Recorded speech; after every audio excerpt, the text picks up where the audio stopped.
Hi there, everyone. My name is Christian Eschbach, and welcome to my album reviews. If you are one of my regular viewers, you already know, or if you read the title, you already know what I'm talking about in this one.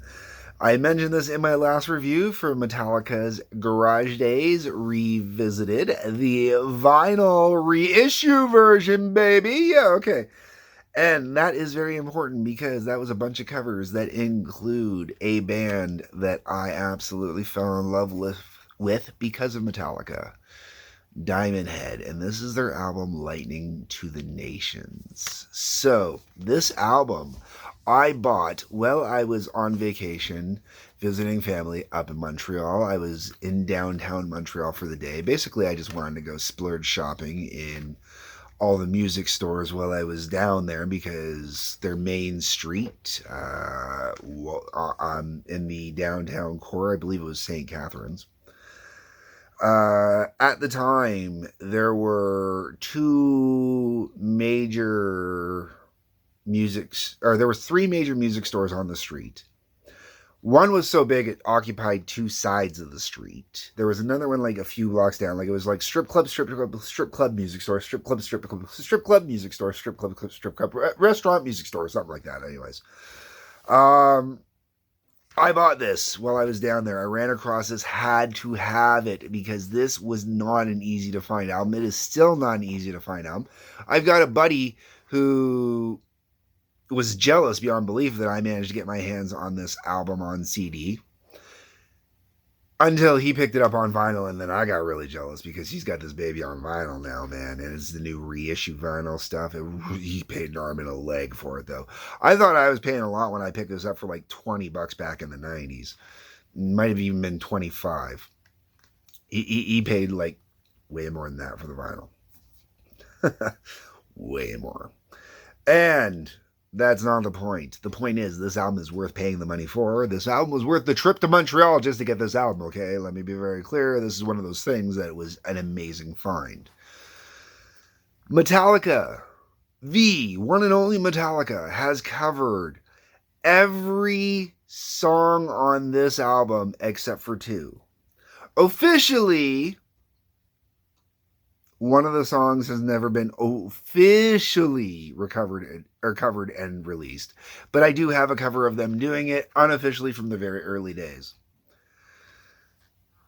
This is an amazing fucking album, man. Holy shit, let's get into this. So the album opens up with the title track, Lightning to the Nations. Lightning to the Nations is one of the more typical songs on this album. It's not cliche. It's not stock. Is just a little more British, new wave British metal typical, okay? Like it's got, a couple breakdowns you would expect, stuff like that. But it is killer. It is a wonderful way to start off this album. Gets you right in pace, lets you know what's coming, you're good to go.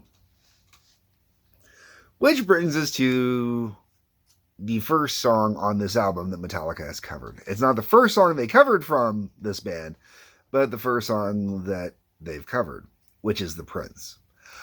Only song on this album I do not like. I have never liked this version of The Prince. I have never liked Metallica's version of The Prince.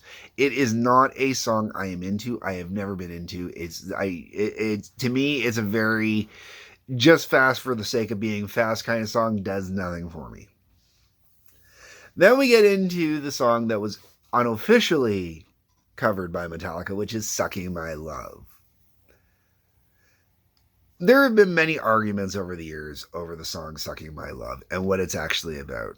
Some will say Sucking My Love is about vampirism. Some will say Sucking My Love is about fellatio. Some will say Sucking My Love is about fellatio. I personally like to believe that Sucking My Love is about fellatio. And it is done in such a 80s style, man. I love the tune, though. It really, honestly, is a very good tune. It is a very good, solid tune. It really has some flow to it. No jokes about the love being sucked. The whole way around, though, is just a really good song. and it's got amazing riffs in it. This is the first song on the album where the riffs really start coming. And I mean, like, we're not talking 1,000 riffs all jammed together like you hear in a lot of British metal that comes out, especially after this. This is, and it's not the cliche polished stuff you'd hear like later on with Judas Priest, with British Steel and stuff like that. This has got longness to it. It's got epicness to it. It's got storytelling to it. It takes you on a real journey. And lyrics aside, musically, this song just really has some movement and passion to it. Some real epicness, and it does the song justice. It really does. The music alone is one of the reasons I've always wanted to cover the song. And in one of my incarnations of a band that I played it in high school, we did legitimately, seriously talk about it and practice it a little bit. Never got too far into it, but we got a little into it. That leads into a song, though, that I have played. I've played live. I love playing, and it is one of the very first songs I ever learned how to play on the drums. And it is Am I Evil? Not the first song I learned how to play on drums. That honor belongs to We Will Rock You. Am I Evil, though? When I first started truly playing drums, really practicing drums, really getting into drums, Am I Evil was a blueprint that I used because of the intro. That do do do do do do do do do boo do do do do do do do do do do do do boo do do do boo do do do do do do do. You know, love it, love it. That and For Whom the Bell Tolls, two of my favorite songs when I first started learning how to play drums, to learn how to play, because it was something different. It gave you the basic fundamentals of playing with pauses and breaks, and especially when they go boom, boo, boo, boo, boo, boo, boo, psh, yeah, you're rolling off all of them, and the dynamics. And you know, when you start off as a new drummer, it's fun because you're just banging around kind of on it, right? But then you start getting the nuances down as you go on it. It really is the perfect learning song. I love it. I still love playing Am I Evil to this day. It is still one of my all-time favorite songs to play to this day. When the original incarnation of my band was still up and running, I'm actually pissed we never got a version recorded. I really wanted to do it. There was major pushback, at least from the lead vocalist. I think the bassist was pushing back too, because there was quite a few parts in it, and she didn't want to have to memorize all the parts to play it, I guess. I don't know. From there, we go into the only other song Metallica has never covered, which is Sweet and Innocent, and I understand why Metallica never covered this one. I like Sweet and Innocent. I think Sweet and Innocent is a good tune. It is the fluff song for this album. It's not a ballad. You know, you hear Sweet and Innocent. It's not a ballad. It definitely is more of a inspired by 60s. I want to say more, Sweet and Innocent to me would be more inspired by bands like Iron Butterfly or potentially Jefferson Airplane. More of the heavier side of Airplane, not the lighter side, not when they were doing more of that Kingston Trio stuff, but a little bit later when they got into the psychedelic stuff. Sweet and Innocent kind of has that vibe to me, where it's inspired by that. It does not have maybe a little bit Def Leppard's really early stuff as well. You can definitely hear that in there, that kind of vibe. It was in that time frame, you know, so it makes sense. Then we go into It's Electric. Oh, man, It's Electric. Just wonderful, fast, great, solid riffing the whole way through. It's electric. Oh, it's electric. Oh, killer lines, man. Killer lines. And then the album finishes with Helpless. Oh, that is a song to finish an album with. Now, everything about the song Helpless, it really shouldn't be a closer, but the way that it is done and the way this album flows, Helpless just closes out this album perfectly, as it's got this wonderful kind of fade out at the end. And then it goes, and that's it. This is one of my all-time favorite albums. It really is. It will never stop being one of my all-time favorite albums because this, to me, is the epitome of what true new wave British heavy metal was. Everything that was right about it, everything that was perfect about it, everything that was magnificent about new wave British heavy metal is this album. The vocals are perfect. The instrumentation is perfect. 4 dudes in this band, and they just knock it home. So you got Colin Kimberly on bass.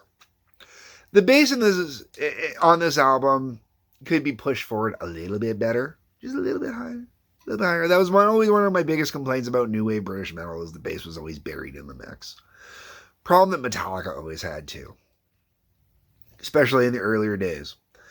Then we got Sean Harris, vocals and rhythm. Now, Harris as a British name is annoying because I always mix it up with a million other Harrises in the music world. But Sean Harris does a great job. Fantastic. Brian Tatler on lead guitar. Tatler, yet again, another name that, so British. You always kind of mix that crap up. And then Duncan Scott on drums. Duncan Scott on drums, man. Whoo! The biggest influence on me drumming wise, without me realizing how big of an influence he was on me drumming wise. Produced by Reg Fellows. I've never heard of Reg Fellows or producing any other albums. Now, the production on this album is definitely limited by 2 things. It's limited, 1, by the time in which it was recorded and the technology that was used to record it. 2, this is not a digitally remastered, remixed, bumped up version.